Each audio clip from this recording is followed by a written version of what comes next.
بسم اللہ الرحمن الرحیم۔ السلام علیکم ناظرین،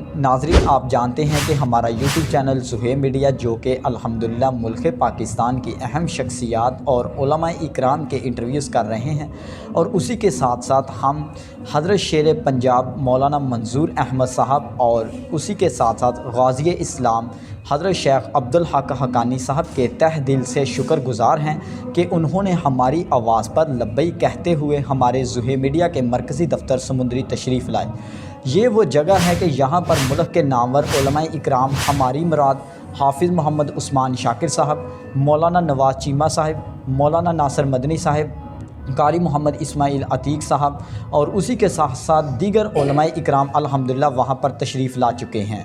اسی کی طرح ہم کچھ مختصر انٹرویو اور مختصر تعارف شیر پنجاب حضرت مولانا منظور احمد صاحب سے کریں گے کہ موجودہ دور کے صورتحال کے مطابق جو موجودہ دور گزر رہا ہے اس کے حوالے سے کچھ معاشی اور معاشرتی سوالات کریں گے۔ جی حضرت شیخ محترم، جب آپ بیان کرتے ہیں تو بہت لوگ بڑے بڑے دھیان سے سنتے ہیں، حتیٰ کہ آپ لوگوں کو ہنساتے بھی ہیں۔ بیان میں وہ کون سا جادو چلا دیتے ہیں جس کی وجہ سے لوگ آپ کی اتنی زیادہ دیوانی ہے؟ مجھے بڑی خوشی ہوئی ہے کہ زہیب میڈیا چینل جو الحمدللہ ہمارے بھائی جان زہیب صاحب نے بنایا ہے، تو اس چینل سے الحمدللہ جو پروگرام جو اللہ کے فضل سے یہ دینی باتیں جو نشر ہوتی ہیں،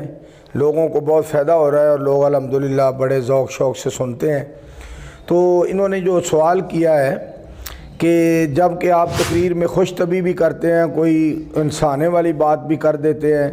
پھر بھی لوگ بڑے دھیان سے سنتے ہیں، محبت سے، اور باقی بھی بات جو ہوتی ہے وہ بھی اللہ کے قرآن کی اور نبی کریم علیہ السلام کے فرمان کی، وہ تو لوگوں نے سننی ہوتی ہے، اس کے لیے تو جان بھی ہر مومن قربان کرنے کو تیار ہے۔ لیکن الحمدللہ یہ کوئی جادو والی بات تو نہیں ہے، لیکن یہ اللہ کے فضل اور اللہ کے کرم کی بات ہے۔ ذالک فضل اللہ یؤتیہ من یشاء واللہ ذو الفضل العظیم۔ یہ اللہ کی رحمت ہے اور اللہ کا فضل ہے اور اللہ کا احسان ہے، اور میرے پیارے والدین کی دعا ہے، اور لوگ بھی لاکھوں کی کروڑوں کی تعداد میں مجھ سے محبت بھی کرتے ہیں اللہ کی توفیق سے، اور اللہ کریم ان سے میرے ساتھ محبت کرواتے ہیں، اور اللہ کریم ان سے میرے بارے میں اچھے کلمات ان کو کہنے کی توفیق عطا فرماتے ہیں، اور لوگ میرے لیے لاکھوں کروڑوں کی تعداد میں دعائیں کرتے ہیں جن کا مجھے پتہ بھی نہیں ہے، وہ اللہ کو خوش کرنے کے لیے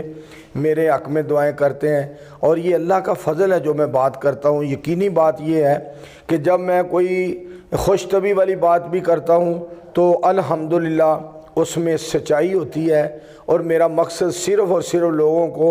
ہنسانا ہی نہیں ہوتا، ان کو وہ سچی بات سنا کر جگانا ہوتا ہے تاکہ یہ قرآن پاک کو سن لیں اور حدیث پاک اس کو سن لیں، ان کی نیند اڑ جائے، سستی دور ہو جائے۔ اکثر مجھے ٹائم ملتا ہے 2 بجے، 3 بجے، 2:30 بجے، تو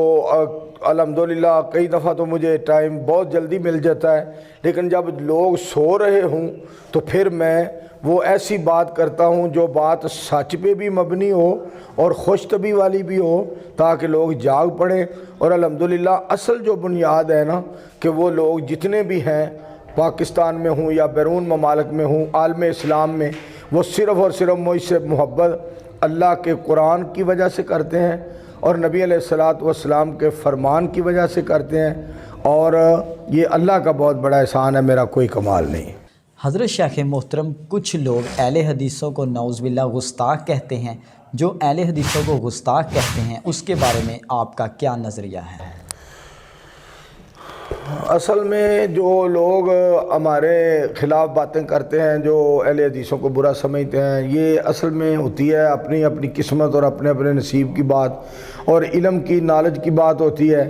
اور بعض لوگ تو ہیں وہ لا علمی کے طور پر ہماری مخالفت کرتے ہیں، ان کو علم نہیں ہے کہ مسلک اہل حدیث کیا ہے، اہل حدیثوں کا عقیدہ کیا ہے، اہل حدیث کون ہے۔ اور بعض دوست ایسے ہیں جن کو پتہ ہے لیکن وہ جان بوجھ کر کرتے ہیں، اور ان کو نہیں ایسے کرنا چاہیے جو جانتے ہیں قرآن و حدیث کو، اہل حدیث کی پہچان ہے ان کو ہمارے خلاف زبان درازی نہیں کرنی چاہیے۔ اگر کوئی لا علمی کی بنا پہ کرتا ہے تو پھر ہمیں بھی اس پہ اعتراض نہیں کرنا چاہیے۔ اس ہمارے بھائی کو پتہ ہی نہیں ہے ہمارے بارے میں، وہ لا علمی کی بنا پر کر رہا ہے، تو اس کے بارے میں ہم کوئی سخت لفظ کہیں یا ہمارے دل میں غصہ بھی آئے تو نہیں آنا چاہیے۔ جس کو پتہ ہی نہیں ہے اس پہ ہم غصہ نہیں کر سکتے، اس کے لیے یہ ضرور کہہ سکتے ہیں اللہ اس کو پڑھنے کی توفیق دے، وہ ہمیں پڑھے، ہمیں جانے، ہمیں پہچانے ہم کون ہیں۔ جب وہ پڑھ لے گا، جان لے گا، پہچان لے گا تو پھر انشاءاللہ وہ ہمارے بارے میں نفرت اس کے دل سے اللہ نکال دے گا۔ اگر کسی نے ہمارے بارے میں نفرت رکھی ہے اور اس کو پتہ نہیں ہے تو ہم دعا کرتے ہیں اللہ بھی اسے معاف کرے اور ہم بھی اسے معاف کرتے ہیں۔ حضرت شیخ محترم، آپ نے مسلک اہل حدیث کے لیے بہت زیادہ زندگی وقف کی ہوئی ہے۔ خطابت کے میدان میں تقریباً آپ کب سے اترے ہوئے ہیں؟ اور مسلک اہل حدیث کے عظیم ترجمان علامہ احسان الہی ظہیر رحمۃ اللہ علیہ اور علامہ حبیب الرحمن یزدانی رحمۃ اللہ علیہ کے ساتھ آپ نے تقریباً کتنا وقت گزارا ہے؟ الحمدللہ مجھے اب نا 45واں سال جو ہے یہ شروع ہو گیا ہے۔ یہ 44 سال اور 2 ماہ یعنی 45 سال جو ہے نا، یہ الحمدللہ تبلیغ میں اللہ نے 45واں سال جو ہے نا یہ شروع ہے میری تبلیغ کا۔ اور الحمدللہ ثم الحمدللہ میں علامہ شہید کے ساتھ تو جلسے میں نے بہت کم کیے ہیں۔ اس طرح ہوا ہے کہ علامہ شہید کے جلسے میں صفحہ بچھانے والوں میں میں موجود ہوتا تھا، دریاں بچھانے والوں میں میں موجود ہوتا تھا، اور علامہ صاحب کا جوتا اٹھانے والوں میں میرا شمار ہے۔ اور بعض دفعہ ایسا ہوتا تھا کہ وہ جب آتے تھے اسٹیج پہ اور میں بیان کر رہا ہوتا تھا تو میں ختم کر دیتا تھا، مجھ میں جرت نہیں ہوتی تھی کہ میں اب علامہ صاحب کی موجودگی میں کوئی بات کروں، سکت نہیں رہتی تھی وجود میں، اتنا ان کا رعب تھا، دبدبہ تھا، اور وہ اتنی بڑی شخصیت تھے۔ تو الحمدللہ ان کے ساتھ تو جلسے میں نے بہت ہی کم کیے ہیں، لیکن یزدانی شہید رحمۃ اللہ علیہ کے ساتھ میں نے سفر بھی کافی کیے ہیں، جلسے بھی بہت کیے ہیں، اور وہ مجھ سے اتنی محبت فرماتے تھے، شفقت فرماتے تھے، اور میں یزدانی شہید رحمۃ اللہ علیہ کا بڑا احترام کرتا تھا، علامہ شہید رحمۃ اللہ علیہ کا بڑا احترام کرتا تھا، اور یزدانی شہید رحمۃ اللہ علیہ مجھ سے بڑی شفقت فرماتے تھے۔ اکثر وہ فرمایا کرتے تھے جب آپ کا کسی جگہ پہ میرے ساتھ پروگرام ہو تو مجھے ٹیلی فون پہ اطلاع دے دیا کرو تاکہ میں گجرانوالہ سے آپ کو ساتھ لے لوں اور واپسی پہ آپ کو گجرانوالہ چھوڑ دوں۔ تو بہت ہی محبت فرماتے تھے۔ پھر کہتے تھے میری موجودگی میں مولانا منظور کا بیان کرواؤ، بلکہ یہاں تک جب میں ان کے ساتھ ہوتا تھا تو نوجوان اہل حدیث یوتھ فورس کے نوجوان نعرے لگاتے تھے شیر ربانی علامہ حبیب الرحمن یزدانی، تو وہ فرماتے نوجوانوں کو مولانا منظور بھی میرے ساتھ آئے ہیں، ان کا بھی نعرہ لگاؤ۔ تو میں کہتا یزدانی صاحب رہنے دیں، آپ بڑے ہیں، ہم تو آپ کے نوکر اور خادم ہیں۔ تو وہ اس طرح شفقت اور محبت فرماتے تھے۔ یزدانی صاحب رحمۃ اللہ علیہ کے ساتھ کافی جلسے میں نے کیے ہیں۔ علامہ شہید رحمۃ اللہ علیہ کی موجودگی میں تھوڑے ہی جلسے ہیں، جب وہ آ جاتے تھے تشریف لے آتے تھے تو میں بات ختم کر دیتا تھا۔ حضرت شیخ محترم، مسلک اہل حدیث میں بہت سے علماء اکرام موجود ہیں، مگر انہی علماء اکرام میں سے اللہ تعالیٰ نے آپ کو بڑی بہادری اور دنا والی طاقت دی ہے۔ اکثر مقامات پر دیکھتے ہیں کہ جلسے میں پولیس وغیرہ بھی کھڑی ہوتی ہے، مگر آپ پولیس کے ڈر کے بغیر بلا حوصلہ آپ تقریر کرتے ہیں۔ کیا کبھی آپ کو پولیس کا خوف یا ڈر نہیں آیا کہ وہ مجھے جیل میں لے جائیں گے؟ پولیس والوں سے ڈر نہیں ہوتا، ڈر نہیں لگتا۔ اللہ کا شکر ہے پولیس جو ہے نا ہمارے پنجاب کی ہو، پاکستان کی ہو، پولیس والے بھائی جو ہے نا یہ مجھ سے بڑی محبت کرتے ہیں، اور الحمدللہ ہم اپنی جس طرح فوج سے محبت کرتے ہیں، فوج ہم سے محبت کرتی ہے، اور جس طرح پولیس سے ہم محبت کرتے ہیں، پولیس کے بھائی جو ہے نا ہم سے محبت کرتے ہیں۔ صرف بات یہ ہے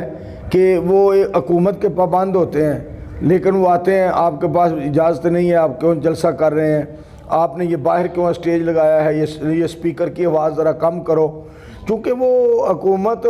کے ماتحت ہوتے ہیں، وہ بھی مجبور ہوتے ہیں۔ لیکن بعض دفعہ ایسا ہوتا ہے کہ بعض افسر اتنے اخلاق والے، محبت والے، پیار والے ہوتے ہیں کہ وہ ہم سے بھی زیادہ اخلاق ان کا ہوتا ہے، ہم سے بھی زیادہ دل نرم ہوتا ہے، ہم سے بھی زیادہ وہ داڑھی ان کی پوری ہوتی ہے، ہم سے بھی زیادہ وہ اللہ کے دوست ہوتے ہیں، اور وہ جب آتے ہیں تو بڑی محبت سے بولتے ہیں، ہم بھی ان سے بڑھ کر زیادہ احترام کرتے ہیں، کرنا بھی چاہیے۔ لیکن بعض افسر ایسے ہوتے ہیں جن کو قرآن و سنت کا علم نہیں ہوتا، اور وہ بعض دفعہ غصے میں، یہ اہل حدیثوں کا جلسہ ہے تو ہمارے مسلک کا جلسہ نہیں ہے، ہم اور مسلک کے ہیں، تو پولیس والوں کو مسلک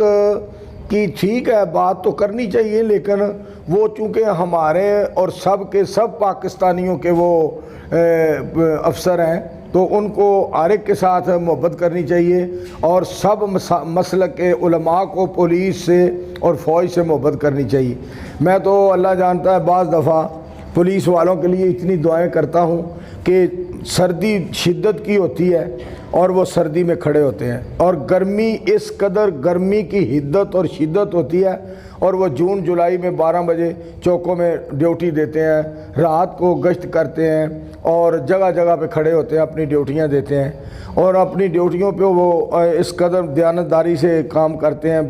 سارے محکموں میں ہر آدمی ایک جیسا نہیں ہے، لیکن ہمیں بہرحال سب کا احترام کرنا چاہیے۔ اور فوج کے بارے میں تو میرے دل میں بعض دفعہ بات آتی ہے، میں کہتا ہوں یار یہ جو ہماری فوج ہے اس کے لیے تو ہمیں ہر وقت دعائیں کرتے رہنا چاہیے، جو ہمارے لیے جان قربان کرنے کے لیے ہم وقت تیار رہتے ہیں، تو ان کے لیے تو ہمارا حق بنتا ہے کہ ہم ان کے لیے دعا کریں، ان نوجوانوں کے لیے، اپنے فوجیوں کے لیے۔ اسی طرح پولیس کے لیے بھی ہمارا حق بنتا ہے۔ افسروں کی بعض دفعہ طبیعت گرم ہوتی ہے،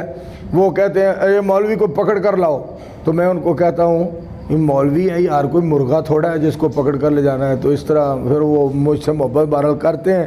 تو یہ دلیری جو ہے، یہ جرأت بہادری، یہ تو آپ کہہ رہے ہیں، لیکن میں تو اس کو اللہ کی توفیق اور اللہ کی عطا، اللہ کی رحمت سمجھتا ہوں۔ یہ بھی اللہ کا فضل ہے جس پہ ہو جائے، کل بفضل اللہ و برحمتہ۔ اللہ کے حبیب علیہ الصلوۃ والسلام کو اللہ کریم کی ذات پاک نے فرمایا، میرے حبیب علیہ السلام فرما دیجئے یہ سب اللہ کی رحمت اور اس کے فضل سے ہے۔